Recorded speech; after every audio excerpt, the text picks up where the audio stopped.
Iran போர் தொடர்பாக உலகமெங்கும் கச்சா எண்ணெய் தட்டுப்பாடும் விலை உயர்வும் பற்றி கொள்ள ஆரம்பித்துவிட்டது. இப்போது ஒரு பேரல் கச்சா எண்ணெய் $150 தொட்டிருக்கிறது. இப்போது உக்ரைன் போரில் ரஷ்யாவின் பெரும் ஆயுதம் எண்ணெய்.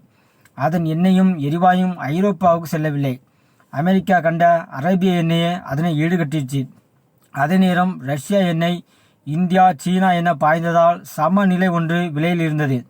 என்னதான் ட்ரம்ப் ரஷ்யா எண்ணெய் வாங்காது என்றாலும் உள்ளூர ரஷ்ய எண்ணெய் தான் உலகில் எண்ணெய் விலையில் சமநிலையினை நிலைநிறுத்தியது.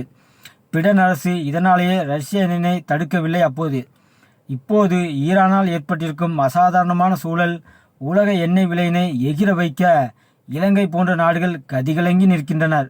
மக்கள் குழம்புகின்றனர். எண்ணெய் உற்பத்தி செய்யும் நாடுகளே இந்த விலை உயர்வால் கவலையில் இருக்கின்றன. காரணம், போர் சூழல் அவர்கள் உற்பத்தி, ஏற்றுமதி, சாதனம், துறைமுகம் என எல்லாவற்றையும் பாதித்திருக்கின்றது. ஈரானில் எண்ணெய் விலை உயர ஆரம்பித்துள்ளது. இப்போதே கனடா, அமெரிக்கா என சில நாடுகளில் உற்பத்தி இருந்தாலும், வெனிசுலா எண்ணெய் என எதிர்பார்ப்பு இருந்தாலும் உலக எண்ணெய் சந்தையினை இவை நிரப்பாது. இதனால் உலக தற்காலிக எண்ணெய் தட்டுப்பாடு வரலாம், விலை உயர்வு வரலாம் என்பதால் உலக நாடுகள் பரிதவிக்கின்றன.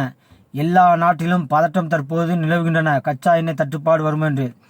ஆனால் இங்கே இந்தியா செய்த புண்ணியம். மோடி அரசு, நாட்டை பற்றிய சிந்திக்கும் மோடி அரசு இப்படி ஒரு சூழல் வரும் என அறிந்தே பல முன்னேற்பாடுகளை செய்திருக்கிறது. அவசர கால எண்ணெய் இருப்பு வேறு, கூடுதல் எண்ணெய் கையிருப்பு என்பது வேறு. அது இந்தியா தாண்டி பல இடங்களில் இந்தியாவுக்கு உண்டு. இதனால் இந்தியா கைவசம் இருக்கும் எண்ணெயினை இதே விலையில் இன்னும் பல மாதங்களுக்கு தர முடியும் இந்தியாவால். மேற்கொண்டு ரஷ்யா எண்ணெய் வர தடையும் இல்லை. அதுவும் செங்கடல் வழியாக வராமல் கிழக்கே மலாக்கா வழியாக வரும்படி மோடி ஒப்பந்தம் ஏற்பாடும் செய்துள்ளார். அரேபியாவில் ஏற்பட்டிருக்கும் எண்ணெய் குழப்பம் இந்தியாவினை பாதிக்காத வகையில் மோடி அரசு கடும் ஏற்பாடு செய்திருக்கின்றது. இதனால் எண்ணெய் விலை பற்றிய அச்சம் இந்தியர்களுக்கு ஒருபோதும் வேண்டாம் என்கிறது மத்திய அரசு.